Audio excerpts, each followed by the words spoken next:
Assalamualaikum warahmatullahi wabarakatuh. Video ini akan menjelaskan sedikit tentang relasi ya, tentang relasi. Relasi ini adalah hubungan. Jadi relasi itu pasti melibatkan dua himpunan ya. Misal saya punya himpunan A, itu anggotanya adalah Ali, Budi, dan Lulu. Lalu himpunan B itu anggotanya kebetulan hanya dua, misalnya catur dan bola. Saya buat relasi dari A ke B, relasinya adalah hobi atau kegemaran. Relasi dari A ke B, relasi yang tanda hubungnya hobinya. Ali suka dengan catur misalnya. Lalu selain catur, si Ali juga suka dengan bola misalnya. Lalu si Budi suka catur. Kebetulan Lulu tidak suka catur dan bola, maka selesai hanya di sini. Ini saya buat sembarang relasi. Yang pertama ini adalah cara menuliskan relasi dengan cara mendaftar atau dalam himpunan pasangan berurutan. Selain itu, Anda juga bisa menuliskan relasi ke dalam bentuk diagram panah ya, diagram panah seperti ini. Ini ada dua. Lalu ini himpunan A, himpunan B, hubungannya adalah hobinya ya.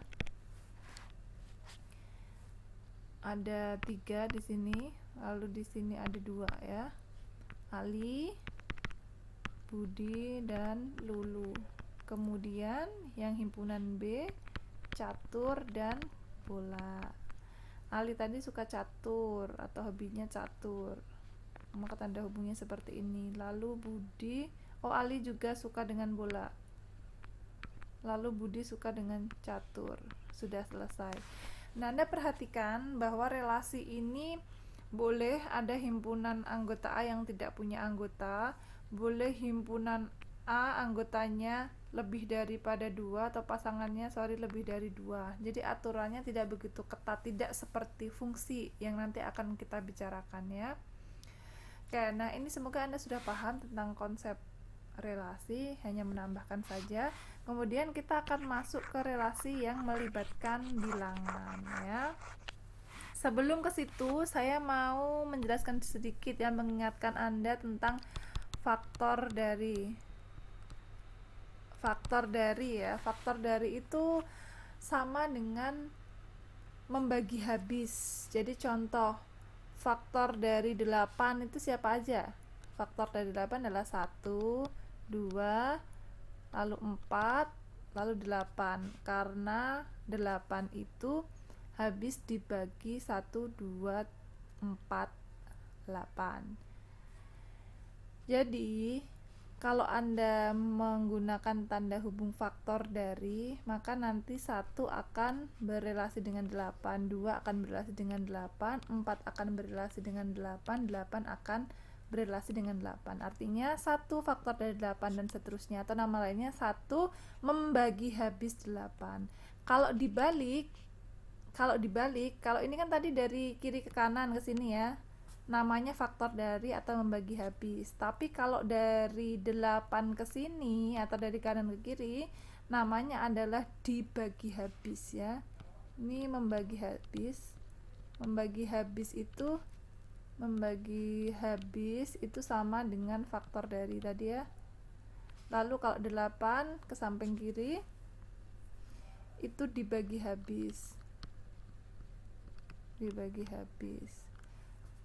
3 faktor dari 15 dibagi habis oleh 3. Jadi Anda harus tahu tanda hubung yang digunakan. Tidak hanya ini ya, nanti bisa jadi relasinya adalah kelipatan dari atau 2 kali lipatnya dan seterusnya, tergantung ya. Nah, sekarang saya akan menggunakan contoh soal sederhana. Saya punya himpunan A. Himpunan A ini anggotanya adalah 1, 2, 3, 5 misalnya. Lalu saya punya himpunan B, anggotanya adalah 2 misalnya 3, 4, 6, 7. Relasi dari A ke B, ingat dari A ke B relasinya itu dengan tanda hubung faktor dari. Anda diminta mencari anggota R atau anggota dari relasi tersebut. Boleh dengan diagram panah, boleh dengan langsung himpunan pasang berurutan. Karena kita lebih mengefisienkan tepat, kita pakai himpunan pasangan berurutan ya, tidak usah pakai diagram panah. Cara ngurutnya gini, kita fokus ke satu dulu terhadap semua yang ada di sini. Faktor dari, berarti 1 faktor dari 2 pasti ya, lalu 1 faktor dari 3, 1 faktor dari 4, 1 faktor dari 6, dan 1 faktor dari 7. 1 selesai, pindah ke 2 boleh. 2 ini faktor dari 2, oke. Lalu 2 faktor dari 4, ada lagi 2 faktor dari 6 faktornya ya, karena membagi habis. Lalu kita pindah ke 3. 3 itu faktor dari 3 sendiri, oke. Lalu 3 itu faktor dari 6. Oke, selesai. Sekarang kita pindah ke 5. 5 faktor dari siapa? Ada nggak di sini? Nggak ada. Selesai. Berarti R relasinya adalah ini. Selesai. Nah, sekarang bagaimana menunjukkan bahwa suatu anggota relasi itu masuk ke dalam anggota R atau bukan? Jadi misal dalam kasus ini saya ambil contoh ini, 1,2 itu termasuk dalam anggota R. Maka dituliskan 1,2 anggota R, atau bisa dituliskan dengan cara lain, 1 berelasi dengan R, sama aja ya. Sorry. 1 berelasi dengan 2. Anda boleh pilih salah satu, boleh pilih ini atau boleh ini. Kalau tidak berelasi, bagaimana menuliskannya? Misal yang tidak ada dalam relasi ini adalah 3 dan 7. Oke, 3,7 itu bukan anggota relasi, atau Anda boleh menulis 3 tidak berelasi dengan 7. Seperti itu ya. Saya kira gampang.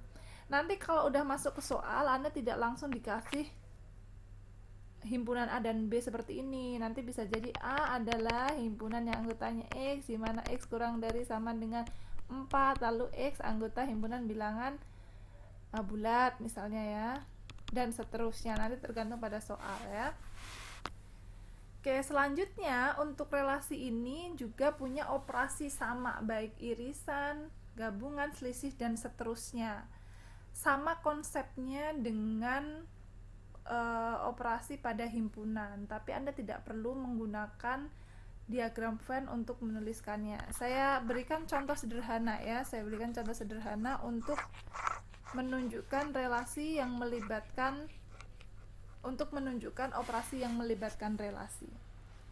Misalnya saya punya himpunan A itu isinya adalah A, B, C, ini sembarang ya. Lalu saya punya B,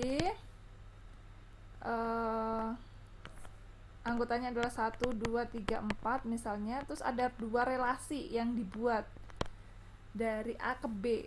Katakanlah relasinya adalah relasi R1 dengan definisi tertentu, relasi tertentu.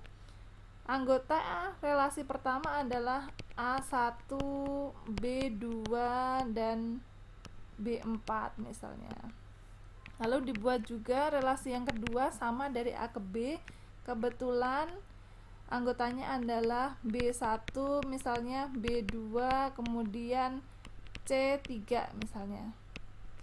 Kalau Anda diminta mencari irisan R1 beririsan dengan R2, ingat kembali materi pada himpunan. Irisan itu adalah anggota dari R1 yang sekaligus adalah anggota dari R2. Kalau Anda cari yang sama mana ini ya, maka R1 irisan R2 adalah B, 2, dan seterusnya, termasuk apakah dia gabungan, selisih, dan selanjutnya ya. Anda bisa cek lagi di materi himpunan tentang operasi ya, untuk mengingatkan Anda kembali. Semoga video ini bermanfaat ya. Terima kasih. Assalamualaikum warahmatullahi wabarakatuh.